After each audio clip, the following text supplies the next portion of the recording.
Acompáñenme a ver cómo estos increíbles estudiantes dejan todo al último. A los güeyes les tocaba estudiar sobre los contratos asociativos y la sociedad civil y no tenían ni las ganas de estudiar. Aquí no sabían qué era lo que tenían que hacer, pero aumentaremos la velocidad porque tardan más en ponerse de acuerdo que el tiempo que van a estudiar. Y yo dije, tranquilo, tranquilo, no le rompa su cara, no le rompa su cara, contrólate, contrólate, contrólate, contrólate. Aquí ya saben que tienen que responder las preguntas de los contratos asociativos, pero como les dije no tenían todo completo, así que tocó reunir las preguntas porque aparte eran 48 en total. No manches.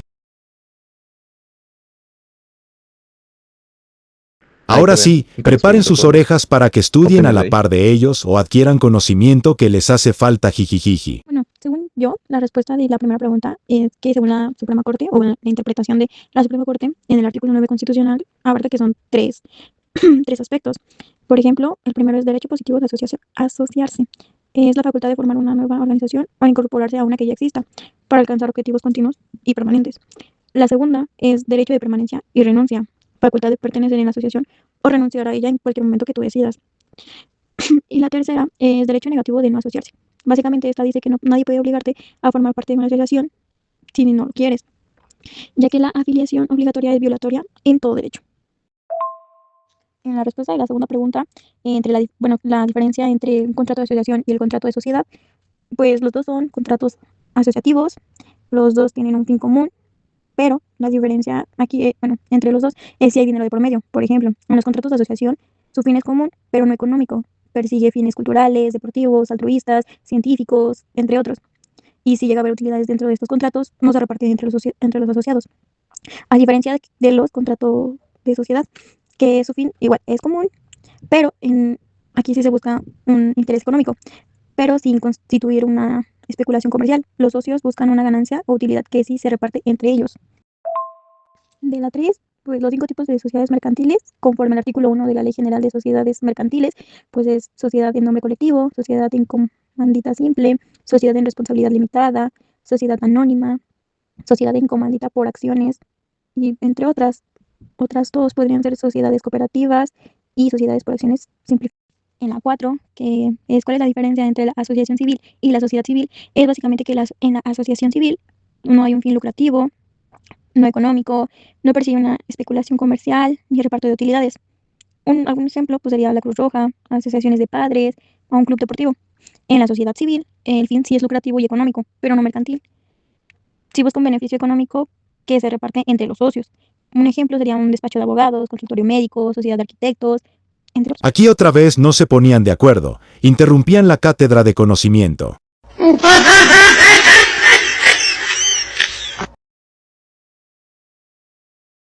Esta cree que todo lo sabe, pobrecita. Side-eye. Criminal offensive side-eye.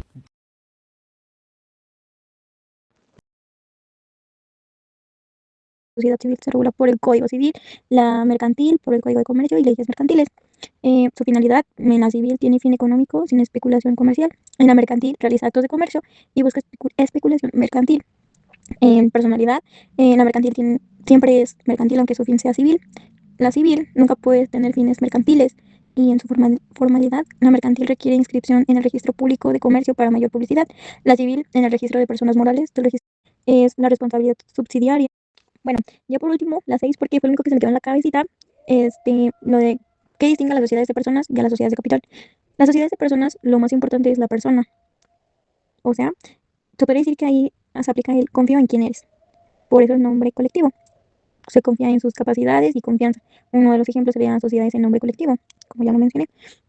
Algunas de las características de estas sociedades es la responsabilidad subsidiaria, solidaria y limitada de los socios. No es fácil ceder la parte social y si un socio muere, la sociedad se puede llegar a acabar y no no se puede vender tu parte sin permiso de todos y tiene responsabilidad ilimitada. En cambio, en las sociedades de capital, lo más importante es tu aportación de capital, no quién eres. Eh, como en las sociedades anónimas, que ese sería un ejemplo. Algunas de las características sería la responsabilidad limitada al monto de su aportación, o sea, lo que aportas. Fácil transición de acciones, partes, entre otras cosas. Y la sociedad subsiste, aunque cambien los socios. No cambia de nada.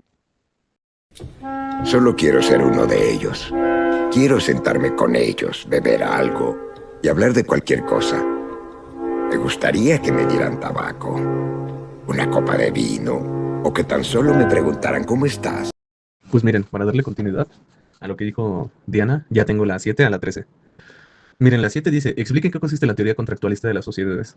Y por lo que yo entendí, esta teoría dice que la sociedad nace del acuerdo entre cada uno de los socios, ¿no? Y que lo más importante son los intereses que ellos tengan y la libertad que tienen para organizarse entre sí. Entonces, así es como yo lo entendí de forma más clara. Entonces sigue la 8. Comenten qué consiste la teoría institucionalista de las sociedades. Y aquí, pues esta considera que la sociedad es independiente de lo que son los socios. Entonces, los intereses de la sociedad están por encima de los intereses individuales de cada uno que integra la institución de la sociedad. Y bueno, la 9 dice, expongan qué consiste la teoría funcionalista de las sociedades. Y esta teoría, como decirlo, ve a la sociedad como una forma para organizar una empresa, ya sea que se estén reuniendo personas o capital, y se busca tanto beneficiar a los que son los socios para que la empresa siga funcionando. Y ¿a qué sigue? Ah, sigue la 10, ya casi se me iba, ¿eh? Y la 10 dice, ¿qué relación existe entre los contratos asociativos y la personalidad jurídica?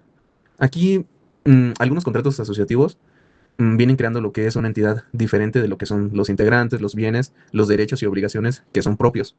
El único problema de aquí es que también puede haber asociaciones que no formen una persona jurídica. Entonces, esas son las primeras. Me faltan 11, 12 y 13 para que no se vea tan largo este. Y bueno, entonces seguimos con las otras para que pues esté como que al toque, ¿no? Así, rápido esto. Miren, de la 11, lo que yo entendí, dice, ¿qué tipo de relaciones jurídicas produce la sociedad como contrato y como persona jurídica?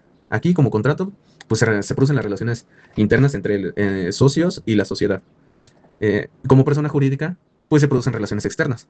Aquí, pues básicamente externos serían clientes, proveedores, acreedores y pues otras personas que estén interesadas. Eso fue pues por mencionar algunos, ¿no? Y luego seguimos con el 12. ¿Qué es un contrato de organización? Este contrato es en el que varias personas se organizan, pues ahora sí que entre sí, y aportan recursos o trabajo, porque pues algunas personas no pueden aportar con recursos, pero sí con trabajo o ideas para que pues lleven la actividad a cabo y así puedan alcanzar el objetivo que tienen en común o que establecieron desde un inicio en el contrato. Y bueno, la 13 señala 5 diferencias entre los contratos de cambio y contratos de organización. Esto, hasta eso lo ejemplifica bien el libro, entonces lo voy a hacer de forma muy, muy sintetizada. Espero que ustedes le puedan entender. Eh, Como primer rubro tenemos que los contratos de cambio, pues normalmente participan dos partes. Los de organización, pues pueden participar muchos más. Como segundo punto, los contratos de cambio son cerrados. Es decir, como normalmente participan dos partes, pues así se mantiene. Los de organización, eso sí permiten que entren o salgan integrantes, porque pues, se van modificando a lo largo del tiempo. Como punto 3, en los de cambio, cada parte pues, se va a relacionar con su contraparte. En los de organización, pues pueden relacionarse varios entre sí. En los de cambio, en el cuarto punto, las prestaciones sí se pueden intercambiar y en los de organización las aportaciones se juntan para un objetivo en común, aquel que quieren lograr. Y bueno, como punto 5, en los de cambio el contrato termina cuando se cumple lo acordado inicialmente. Y en los de organización las aportaciones van a servir para que se comience la actividad. Y pues esas serían complementando las que dijo Diana. Ahora les hablarán sobre la sociedad civil.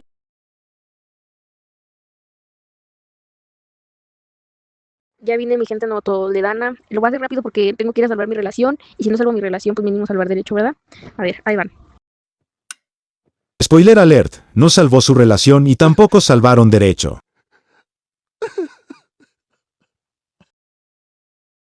Bueno, la primera era que defina la sociedad civil. Esta, pues, la sociedad es el contrato plurilateral por el cual dos o más personas aportan bienes o servicios para realizar un fin común de carácter económico preponderante sin que constituya una especulación comercial. Por el contrato de sociedad, los socios se obligan pues, mutuamente a combinar sus recursos o sus esfuerzos para la realización de un fin común de carácter preponderantemente económico, pero no constituye una especulación comercial o algo así. La otra es cuáles son los caracteres mínimos que identifican un contrato de sociedad. Es un origen contractual que vincula a dos o más personas, una contribución de las partes que implica la aportación de bienes o servicios, un fin común y un fin común que constituye la causa pues, del contrato. El otro era que explicara cómo funcionaba la societas en el derecho romano y pues decía que en el derecho romano la societas carecía de personalidad jurídica, la relación de los socios solo tenía eficacia entre ellos, pues no podía oponerse a terceros, por lo que los efectos de los actos celebrados por los socios con terceros repercutían en primer término en el patrimonio de aquellos. El vínculo se establecía entre el socio y el tercero con el que contrataba. La otra es cuál es la diferencia entre el contrato social y los estatutos de la sociedad. Pues el contrato social es el negocio jurídico constitutivo de la sociedad, el cual incluye los datos para determinar la personalidad de la sociedad, que es el nombre, el domicilio, esas cosas, la finalidad común, la duración y pues en todo caso el capital social, los derechos y deberes de los socios, así como la estructura orgánica de la sociedad. En cambio, pues los estatutos se refieren al conjunto de normas relativas a la organización y el funcionamiento de la sociedad. Otra era que qué se requiere para modificar el contrato social o los estatutos de la sociedad. Yo ando muy veloz porque yo estudié bien chido para esto. Repruebo. Bueno, ¿qué se requiere para modificar el contrato social o los estatutos de la sociedad? Pues es que tratándose de una sociedad civil, modificar el contrato social o los estatutos requiere el acuerdo unánime de los socios, que es creo el artículo 2698 creo, y es algo así venía, lo cual se explica a partir de su carácter de sociedad personalista. Otra era qué clases de facultades requieren los mandatarios o apoderados.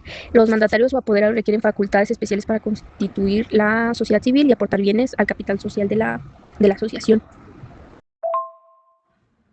La otra era ¿en qué casos es posible excluir socios? Pues la sociedad puede admitir excluir socios, la exclusión solo puede ocurrir por causas graves previstas en los estatutos y para ello se necesita también el acuerdo unánime del resto de los socios. Esto creo lo decían en el artículo 2672 y en el artículo 2707.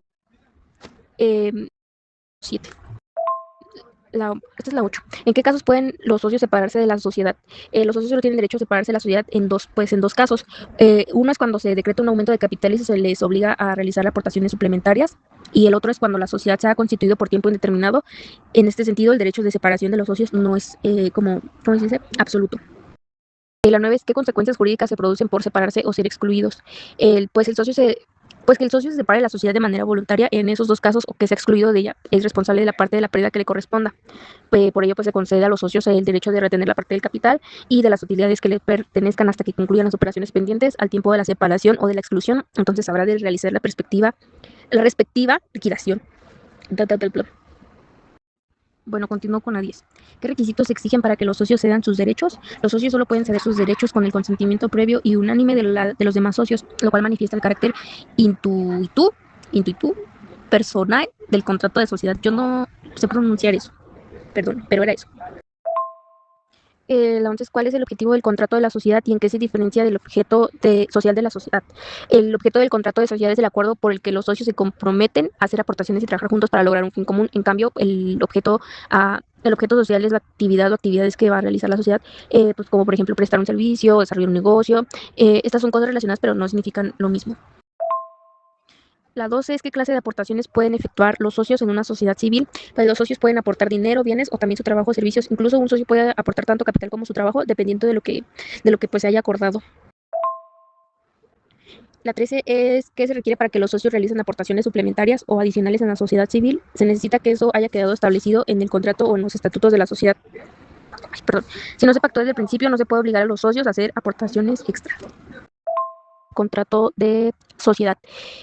Pues el contrato debe hacerse por escrito. Dependiendo del caso, puede ser una escritura pública o en un documento privado ratificando ante un fedatario y además debe inscribirse en el registro público para que produzca efectos frente a terceros. La 15 es qué requisito debe cumplirse de manera previa a la constitución de una sociedad civil. Es que antes de constituir la sociedad se debe obtener la autorización para el uso de la razón o denominación social, pues es decir, que el nombre que llevará la sociedad. La 16 es en qué consiste la cláusula Calvo. Esta consiste en que los socios extranjeros acepten someterse a las leyes y tribunales mexicanas y respecto de los bienes o derechos relacionados con la sociedad, sin pedir la protección de su gobierno en esos asuntos. La 17 es que es una sociedad irregular. Es una sociedad que no cumplió con alguno de los requisitos legales, como la forma escrita o la inscripción en el registro público. Aún así puede existir, pero puede traer consecuencias para los socios y administradores. Y la 18 es en qué casos está de una sociedad leonina. Se considera una sociedad leonina cuando uno o varios socios quedan excluidos de las ganancias o cuando se les hace cargar con todas las pérdidas, lo cual no está permitido porque afecta la igualdad entre los socios. Va a continuar con las 19. ¿Cuáles son los derechos patrimoniales de los socios en una sociedad civil? Escriba 3 ejemplos. Pues algunos derechos patrimoniales son recibir utilidades cuando correspondan, recuperar sus aportaciones al liquidarse a la sociedad y participar en el reparto del patrimonio que quede después de pagar las deudas. ¿Cuáles son los derechos corporativos o de consecución de los socios en una sociedad civil? Y los 3 ejemplos son los derechos que permiten participar en el funcionamiento de la sociedad. Los ejemplos, o bueno, algunos ejemplos pueden ser participar y votar en las asambleas, nombrar administradores o representantes y revisar los libros y documentos de la sociedad para conocer cómo marcha. La 21 es de qué manera se clasifican los derechos corporativos de los socios. Se clasifican en 2 grupos. Derechos corporativos de administración, que estos sirven para participar en las decisiones y administraciones de la sociedad, y los derechos corporativos de vigilancia, que permiten supervisar e informarse sobre cómo está funcionando la sociedad. La otra es, ¿cuál es la diferencia entre el patrimonio de la sociedad y el capital social de la misma? El capital social es el conjunto de las aportaciones que hacen los socios al formar la sociedad. En cambio, el patrimonio incluye todos los bienes, derechos y obligaciones que tiene la sociedad, por lo que puede aumentar o disminuir con el tiempo. ¿Cuáles son los órganos? Esta es la 23. ¿Cuáles son los órganos de la sociedad? Los órganos principales son la asamblea de socios, el administrador o los administradores, el órgano de vigilancia cuando exista.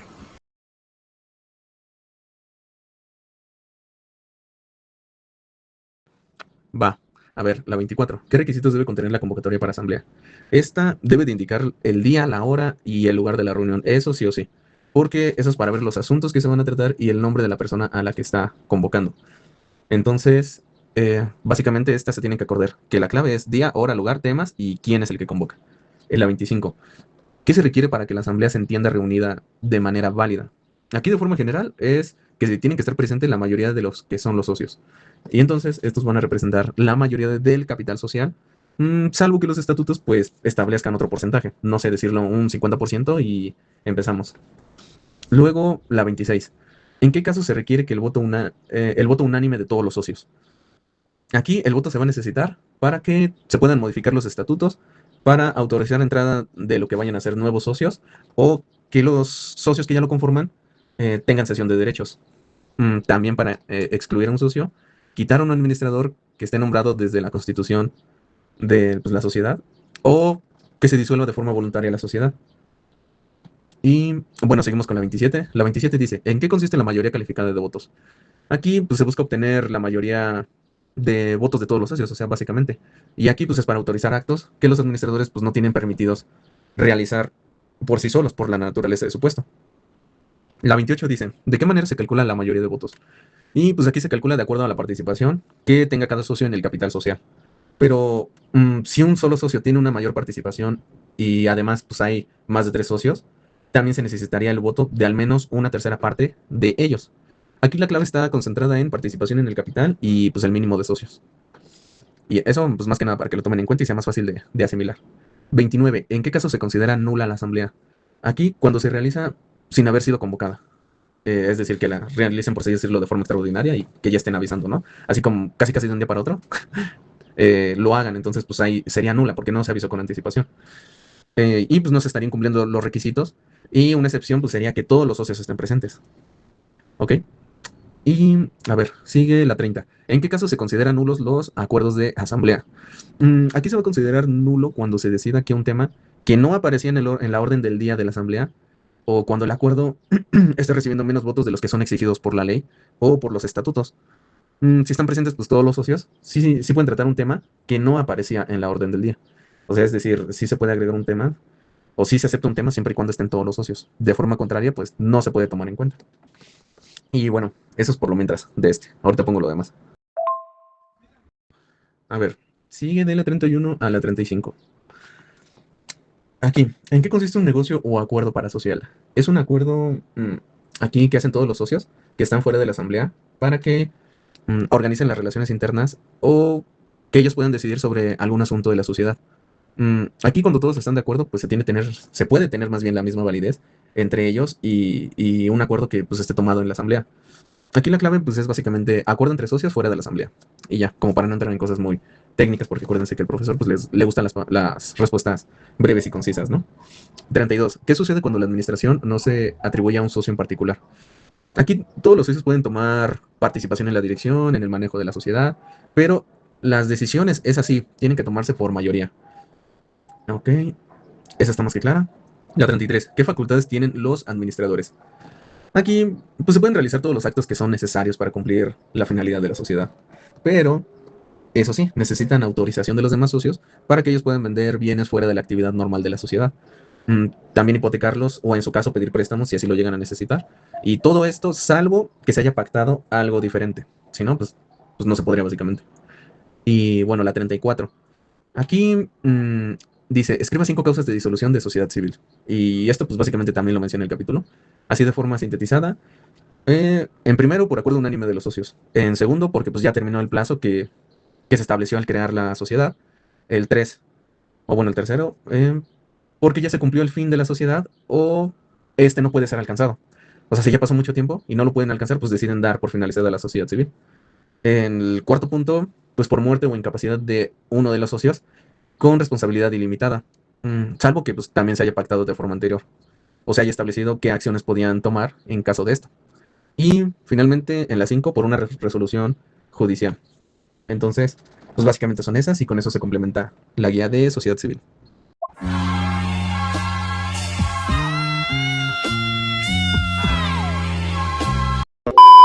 Lo di todo, lo di todo. Lo di todo.